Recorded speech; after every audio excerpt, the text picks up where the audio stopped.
ሰላም ተመልካቾች እንደምን ናችሁ? ሰላም ነው አይደለ? እኔ በጣም ደህና ነኝ፣ ፈጣሪ ይመስገን። አገኘንም አጣን ተመስገን እንበል። እናንተ እንዴት ናችሁ? ሁሉ ሰላም ነው? ጤናችሁ ይጠበቃል? በልታችሁ እያደራችሁ ነው? ጠግባችሁ እያደራችሁ ነው? ረሃብ እየራባችሁ አይደለም? ሲተርፋችሁስ ምግብ እየደፋችሁ ነው? ለመሆኑ ምንድን ነው የምትበሉት? ሽሮ ነው የምትበሉት? ቁርጥ ነው የምትቆርጡት? ክትፎ ነው የምትበሉት? ወይስ ጭራሽ የምትበሉት ማጣችኋል? ያው እንግዲህ ይሄንን ነገር ያመጣሁት ሰሞኑን ኢትዮጵያ ላይ በሁለት ገጽታዎች ላይ የተፈጠሩ ነገሮች አሉ። የመጀመሪያው በደብረ ብርሃን፣ ሌላኛው ደግሞ በትግራይ ሕጻጽ በሚባሉ አካባቢዎች ላይ አስቸኳይ የሆኑ እርዳታ የሚፈልጉ ነገሮች አሉ። እንግዲህ በቲክቶከሮች በኩል ታሪክ እየተሰራ ነው። በዚህ በኩል አዶናይ ታሪክ ሲሰራ፣ በዚህ በኩል ደግሞ ታኩሬ ሌላ ታሪክ ሰርታለች። ያልተጠበቁ ሽልማቶችም መጥተዋል። እጅግ በጣም ሰርፕራይዝ የሆኑ ነገሮችም ተፈጥረዋል። አዶናይ የሰበሰበው ብር የት ገባ? የአዶናይ ጉዳይ ምን ሆነ? ይሄንን ነገር በሰፊው ነግራችኋለሁ። እናንተ ግን ስትገቡ ይሄንን ቪዲዮ ላይክ እያደረጋችሁ ጀምሩት። አዳዲስ ከሆናችሁ ደግሞ ለቤቱ ሰብስክራይብ እያደረጋችሁ ከኔ ጋር ቤተሰብ መሆን እንዳትረሱ። ይመቻችሁ። እንግዲህ ሰሞኑን እንደምታስታውሱት በተለያዩ የሀገራችን ክፍሎች እርዳታ የሚፈልጉ በጣም በርካታ ሰዎች አሉ። ከዚህ ውስጥ ደግሞ በጣም ትኩረት ስቦ የነበረው በትግራይ ሕጻጽ የተፈጠረው የረሃብ ወይም የድርቅ ጉዳይ ነው። ነገር ግን መነጋገሪያ ሆኖ የነበረው የአዶናይ ጉዳይ ነው። አዶናይ እንግዲህ በዚህ ጉዳይ ከ11 ሚሊዮን በላይ ሰብስቦ ነበር በአካውንቱ እዛ ቦታ ላይ ለመሄድ። ነገር ግን ይሄን ካደረገ ከአንድ ቀን በኋላ ከትናንትና ጀምሮ በዚህ ጉዳይ ላይ ምንም አይነት ንግግር አልተናገረም፣ ምንም አይነት ቪዲዮ አልሰራም። እናም ከዚህ ጋር ተያይዞ አንዳንድ መረጃዎች ቲክቶክ ላይ ይዘዋወራሉ። ምንድነው የሚሉት? አዶናይ ይህንን ነገር ሲያደርግ ምንም አይነት ፍቃድ አልነበረውም። ፍቃድ ባለመኖሩ ምክንያት ቀጣዩ ጉዞ የሚል ግን በህግና በአሰራር ይሆናል ማለት ነው። የሚገርማችሁ ነገር ይህንን ነገር ያስጀምረው የተለያዩ ድርጅቶችን አናግሮ በጣም በርካታ ብሮችን እየሰበሰበ የነበረው አዶናይ ከመቅጽበት ግን ለምንድን ነው ዝም ሊል የቻለው? ምን ተፈጥሮ ነው? በመሃል የተፈጠረውን ነገርስ ለምን ለኛ መናገር አልፈለገም? ብቻ የተደበቀ ውስጡ ላይ ከባድ የሆነ ነገር አለ። መናገር የማይችለው ከአቅሙ በላይ የሆነ ነገር ቢኖር ነው እንጂ እርግጠኛ ነኝ ይሄን ቪዲዮ እስከሰራውበት ሰዓት ድረስ ምንም አይነት ስለ ሕጻጽ የተናገረው የለም። ለመጨረሻ ጊዜ የተናገረው 11 ሚሊዮን ብር ሰብስበናል፣ የተለያዩ ቁሳቁሶችን ሰብስበናል ብሎ የሰራው ቪዲዮ ነው። ከዛ በኋላ ምንም ያለው ነገር የለም። አብዛኞቹ እንግዲህ ከዚህ በመነሳት የራሳቸውን የሆነ አስተያየት እየሰጡ ይገኛሉ። እነሱ ምንድነው የሚሉት? አዶናይ ይህንን ነገር ሲያደርግ ፍቃድ ባለመኖሩ የሰበሰበው ብር ተነጥቆ ለሰዓታት የተወሰነ ታስሮ ተፈታ የሚል መረጃ ቲክቶክ ላይ እየተዘዋወረ ነው ያለውና ያው ይሄ ነገር እውነት ነው አይደለም የሚለውን እንግዲህ በሰፊው ወደፊት የምናየው ይሆናል። አሁን ግን ለጊዜው በወሬ ደረጃ እንደዚህ እየተባለ እየተወራ ነው። ማለት እንደ አንዳንድ ዘገባዎች ከሆነ ልጁ ይሄን ነገር ማድረግ ሲፈልግ የሆነ ድርጅት መያዝ ነበረበት። ድርጅት ባለመያዙ በግሉ በመንቀሳቀሱና ፍቃድ ባለመኖሩ ይሄ ነገር ለሱ እንከን እንደፈጠረበት የተለያዩ መረጃዎች እየወጡ ነው። እኔ ግን ለአዶናይ ያዘንኩለት። ከምር መስራት እየፈለገ ማድረግ እየፈለገ በጣም ብዙ ሰዎችን ማገዝ መርዳት እየፈለገ በዚህ መልኩ ቅስሙን እየሰበሩ ሲያስቆሙት፣ ብዙ ጠላቶች ከፊቱ ሲሰለፉ፣ ነገር እየሸረቡ ሌላ ነገር ውስጥ ሲያስገቡት፣ ሲያሸማቀቁት፣ ባይሆን ኖሮማ ያንን ሁሉ ብር ከሰበሰበ በኋላ በቀጥታ ቦታው ድረስ ሄዶ ይህንን ነገር ሲያደርግ ያሳየን ነበረ። ነገር ግን ይህን ነገር ማድረግ አልቻለም። አሁን ዝምታን መርጧል። ይሄው እስካሁን ድረስ ምንም ነገር የለም። በጉጉት ነበር ስንጠብቀው የነበረው የሰበሰበውን ነገር ይዞ ይሄዳል ብለን። ነገር ግን ምንም ያለው ነገር የለም። በቃ ዝምታን መርጧል። እንግዲህ ታስታውሳላችሁ ወደ 11 ሚሊዮን ብር ሰብስበናል ብሎ በደስታና በሞራል ሲናገር እንደነበረ ብዙዎቻችሁ ታስታውሳላችሁ። ጋይስ ትልቅ ዜና ይዤ መጥቻለሁ። እንግዲህ በአንድ ቀን ውስጥ ብቻ ማለት ነው 11 ሚሊዮን ብር አሰባስበናል። ሕጻጽ ላይ በረሃብ ለተቸገሩ ወገኖቻችን ማለት ነው። እንኳን ደስ አለን። በጣም ደስ ብሎኛል። እኔ ይህ ብር እንግዲህ በኢንካይንድ ወይም ደግሞ በምግብ አድርገን ዴሊቨር እናደርጋለን ማለት ነው። ቀጣይ ቪዲዮዎችን መመልከት ትችላላችሁ። እናመሰግናለን። እንግዲህ እንደሰማችሁት ነው በአንድ ቀን ውስጥ እንግዲህ ከ11 ሚሊዮን ብር በላይ ሰብስበናል ብሎ በደስታና በሞራል ሲናገር የነበረ ልጅ ዛሬ ግን አፉን የያዘው ነገር ምን ሊሆን ይችላል? ማለት ምን ተፈጥሮ ነው? ስለዚህ ጉዳይ አያወራም፣ ምንም ነገር አይናገርም። ቀጥታ ሌላ ነገሮችን ነው ፖስት እያደረገ ያለው። ኢቭን አሁን የሆነ ፊልም ነገር ጀምሯል፣ ተከታታይ ነገሮችን እሱ ነው ፖስት እያደረገ ያለውና ምንም ማለት አልፈለገም። ምን ተፈጥሮ ነው አዶናይ ጋር የሚለው በጣም መነጋገሪያ የሆነ ጉዳይ ነው። በነገራችን ላይ ከዚህ ቪዲዮ መጨረሻ ላይ አንድ ማስታወቂያ ይቼ ነበረ። ወደዚህ አካውንት ብር ማስገባት አቁሙ ብሎ አካውንቱን በዚህ መልኩ አስቀምጦት ነበርና ለምን እንደዚህ እንዳለም ግራ ነው የሚገባው። እና ብዙዎችም በጣም ግር ያሰኛቸው ነገር ይሄ ነው። ለምንድነው ወደዚህ አካውንት ብር እንዳይገባ የተከለከለው? ለምንድነው ይሄን ነገር መናገር የፈለገው? ስለዚህ ከጀርባው የሆነ አካል የከለከለው አለ ማለት ነው ብለው ብዙዎቹ እንግዲህ መነጋገሪያ አድርገውት ነበረ። እውነት አዶናይ ድጋሚ ታስሮ ተፈቷል? እውነት የሰበሰበው ገንዘብ በሌላ አካል ተወስዶበታል? ምንድነው የተፈጠረው ነገር? በጣም ብዙዎቹ በዚህ መልኩ እየጠየቁ ፖስት እያደረጉ ነው ያሉት። እና መቼም የሆነ ነገር ባይፈጠር አዶናይ በዚህ ልክ ዝም ሊል አይችልም። አዶናይን ግን ተረዱት። እግዚአብሔርን አዶናይን ተረዱት። በቃ ምንም ነገር አትበሉት። በቃ ከዚህ በኋላ አዶናይ መጠንቀቅ ነው ያለበት ወንድሜ። በጣም ብዙ ጠላቶች አሉ፣ ብዙ እንቅፋቶች ከፊት ለፊቶች አሉ። አዶናይ ይሄንን ጊዜ ዝም ብሎ አንገቱን ደፍቶ ነው ማሳለፍ ያለበት እና ይሄ ልጅ ብዙ መስራት የሚፈልግ ልጅ ነው፣ በጣም ብዙ ማድረግ የሚፈልግ ልጅ ነው። በቃ አታነካኩት። እኔ የምመክራችሁ አዶናይን ከገንዘብ ጋር አታነካኩት። ገንዘብ በጣም መጥፎ ነው፣ ብዙ ነገር ውስጥ ይከታል። ያንን ሁሉ ስራ ሲሰራ የነበረ፣ ያንን ሁሉ ቅር ሲያቅድ የነበረ፣ ያንን ሁሉ ብር ሲያሰባስብ የነበረ፣ እንደዛ ጓጉቶ ህፃጽ ድረስ ሄዶ የተቸገሩትን ለመርዳት አስቦ የነበረው አዶናይ ዛሬ ላይ በድንገት እንደዚህ ዝም ሊል የቻለው በምን ምክንያት ነው? የብዙዎቻችሁ ጥያቄ ነው በእርግጠኝነት። በነገራችን ላይ አንዳንድ ሚዲያዎችም ስለዚህ ጉዳይ በስፋት ሲናገሩበት ነበር። እስኪ ቀንጨብ አድርጌ ላሰማችሁ። ለምሳሌ ወጣቱ አዶናይ የሚባለው ልጅ በጣም አሪፍ ስራ ነው የሰራው። ስንት ነው የሰማሁት? እስክገባ ድረስ እስከ 12 ሚሊዮን ሰብስቧል። በጣም ጎበዝ፣ ብራቮ። ጥያቄው ግን ኦኬ ከሰበሰበ በኋላ እንዴት ነው የምትሄደው ቀጣዩ ጉዞ የሚል ግን በህግና በአሰራር ይሆናል ማለት ነው። ሶ እነዚህ ልጆች ቅርቃር ውስጥ እንዳይገቡ እንደሰማችሁት ነው እንግዲህ፣ ቅርቃር ውስጥ እንዳይገቡ። እነዚህ ሰዎች የመጡበት መንገድ ጥሩ ነው፣ መሰብሰባቸው ጥሩ ነው። ነገር ግን የሰበሰቡበት መንገድ ህጋዊ መንገድ አይደለም፣ ወይም ደግሞ በድርጅት ነገር አይደለም። ስለዚህ ችግር ውስጥ እንዳይከታቸው የሚል ሐሳቡን ነበር ሲናገር የነበር ወንድማችን እና ከዛ በኋላ አዶናይ ጉዳይም እንዳያችሁት ነው፣ ዝም ነው ነገሩና ይሄ ነገር ሊሆን ይችላል። በቃ እሱ የተናገረው ነገር ሊሆን ይችላል የተፈጠረው። ምክንያቱም ስራውን እንዳስቆሙት ምንም ጥያቄ የለውም። ቢያስቆሙት ነው እንደዚህ ዝም ሊል የቻለው። ምንም ነገር መናገር ያልፈለገው የሆነ ቢያስቆሙት ነው።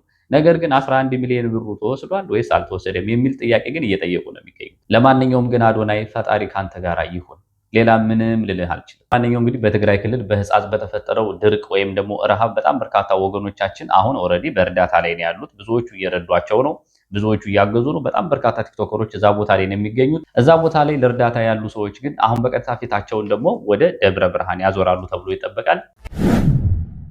ወደ ሌላኛው አነጋጋሪ ጉዳይ ይዛችሁ ሲሄድ ደግሞ ታኩሬን እናገኛታለን። ታኩሬ በትናንትናው ዕለት እንግዲህ በጣም ታሪክ ሰርታለች። ታሪክ ተሰርቶላታል እምላችሁ። በጣም የሚገርም ታሪክ ነው የተሰራለት። ታኩሬ እንግዲህ በትናንትናው ዕለት የላይቭ ፕሮግራም ነበረው፣ የገንዘብ ማሰባሰቢያ ደብረ ብርሃን ላይ ለተጎዱ ወይም ደግሞ ለተቸገሩ ሰዎች የገንዘብ ማሰባሰቢያ እርዳታ እየተደረገ ነበር። በጣም በርካታ ገንዘብ ነው የተሰበሰበለት። ይሄ ገንዘብ እንዲሰበሰብለት ያደረገው ታኩሬ መጀመሪያ ደብረ ብርሃን ድረስ ሄዶ በአካል እነዚህን ተጎጂዎችን እያሳየ ነበረ። ወገኖቻችንን እንድረስላቸው ብሎ በልጅ አቅሙ በልጅ አንደበቱ እንግዲህ የትልቅ ሰው የአዋቂ ሰው ንግግር ሲናገር በጣም ብዙዎቹ አድንቀውት በጣም አፕሪሺየት አድርገውት በቃ እኛ ገንዘብ አዋጠን ለአንተ እንሰጣለን፣ በአንተ በኩል ግን እነዚህ አካላት መረዳት አለባቸው ብለው ብዙዎቹ እንግዲህ ትላልቅ ወይም ተጽዕኖ ፈጣሪ ቲክቶከሮች ላይቭ ላይ ሰብስበው በጣም በርካታ ገንዘብ አዋጣውለታል። በጣም የሚገርመው ግን ብዙዎቻችን የምናውቀው አቶ ወርቁ አይተነው በደብረ ብርሃን ለተፈናቀሉ ወገኖች 15 ሚሊዮን ብር እሰጣለሁ ብሏል። ሚዩት አድርጉ ፕሊስ። ከታላቅ ምስጋና ከታላቅ አክብሮት ጋር ነው ይሄ ቮይስ የተላከልክ።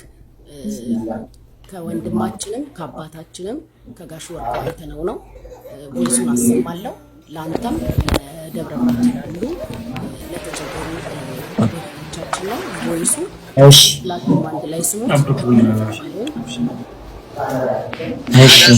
እንደምን አለ? ሰላም ነህ? መጀመሪያ ላደረከው ነገር በጣም አመሰግናለሁ። በመቀጠል ወርቁ ፋውንዴሽን እስከ 200 ሚሊዮን ባጀት ይዟል ለዚህ ለተቸገሩ ኢትዮጵያውያኖች ለመርዳት እስከ 200 ሚሊዮን። አሁን አንተ ሄደህ ለጎበኘው በዚህ ሰዓት መዋጮ የምታደርጉበት ግን 15 ሚሊዮን ብር ገቢ ያደርግላችኋል። ስለዚህ ውጭ ሀገር የሚገኙ ኮንታክታችሁ ከኛ ጋር በመገናኘት ገንዘቡን መረከብ ይችላል። እናመሰግናለን። አጨብጭባ አጨብጭባ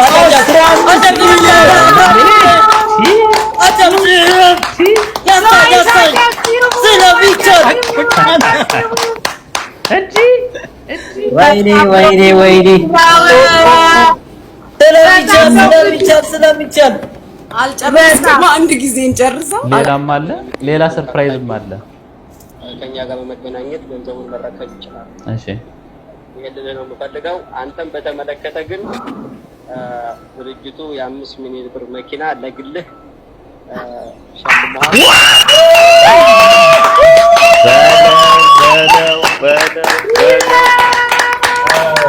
አበደ አባት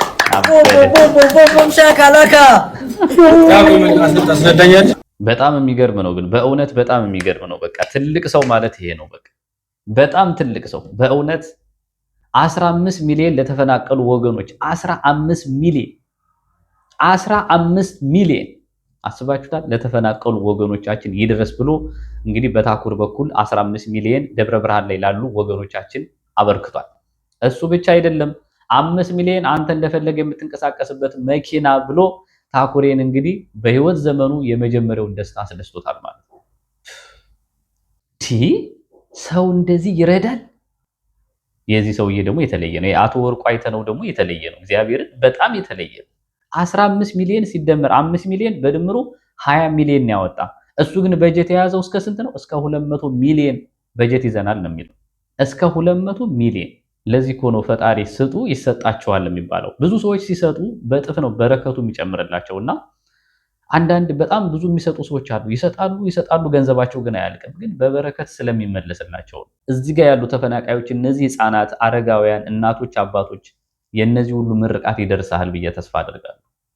በጣም የምትለይ ሰው ነህ አንተ። በጣም ትለያለህ። በጣም በርካታ ሰዎችን ያስደስተው። አንደኛ እዛ የሚረዱ ሰዎችን አስደስቷል። ሁለተኛ የታኩሬንም ህይወት ቀይሮለታል። 5 ሚሊዮን ብር መኪና። አያችሁ፣ ጊዜ ማለት ይሄ ነው። ስትነሱም በጊዜ ስትወድቁም በጊዜ። እናንተ የምትነሱበት መንገድ ፈጣሪ በየት በኩል እንደሚሰጣችሁ አታውቁት። በየት በኩል የተሻለ ህይወት ለእናንተ እንደሚሰጣችሁ አታውቁት። የእናንተ ግን አንድ ቀን አለ። ልክ ለታኩሬ ያልታሰበ ሲሳይ እንደሰጠው ለእናንተም ያልታሰበ ሲሳይ አንድ ቀን ይሰጣችሁ። እናቱ ወርቁ አይተነው በእውነት አንተ እንደ ስምህ ወርቅ ነህ። በጣም ብዙዎቹን አኩርተሃል፣ ብዙዎቹን አስደስተሃል።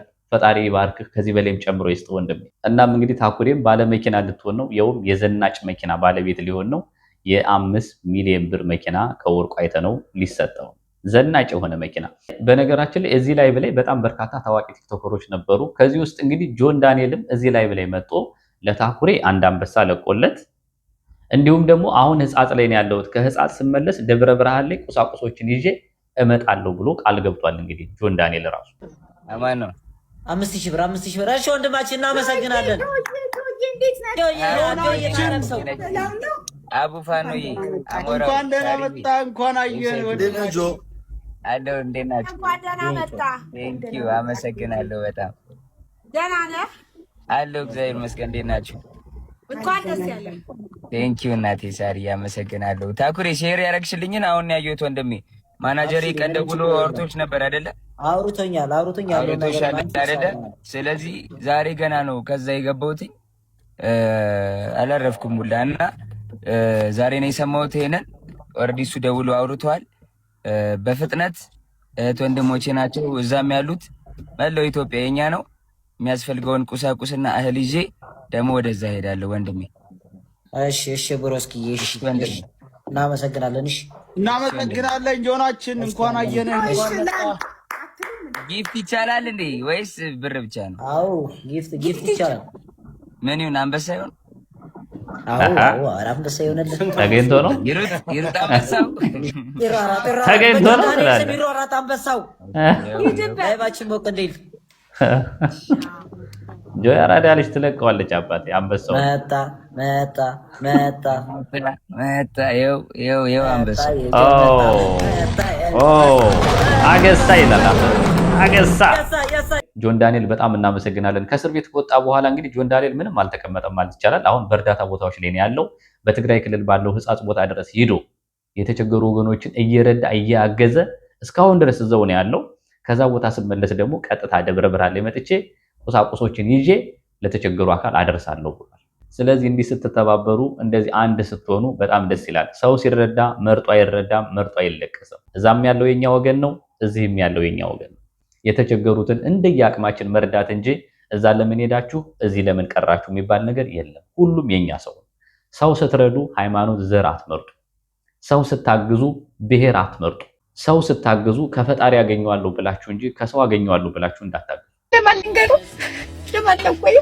ለማንኛውም ይሄን ነው ልላችሁ የምፈልገው። ደብረ ብርሃን ላይ ብዙ ተፈናቃይ ወገኖቻችን አሉ። አሁንም ለነሱ እንድረስላቸው፣ እናስብላቸው፣ በቃ እንድረስላቸው። ረሃብ ጊዜ አይሰጥም፣ እንድረስላቸው። በሌላኛው አቅጣጫ ደግሞ በትግራይ ክልል በህጻጽ ደግሞ በጣም ብዙ ሰዎች የተቸገሩ አሉ።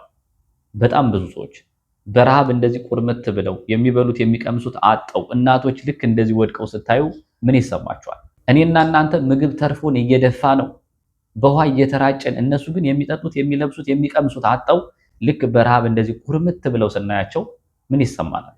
ሰማይ ሲለወስ ደመናው ሲለፍ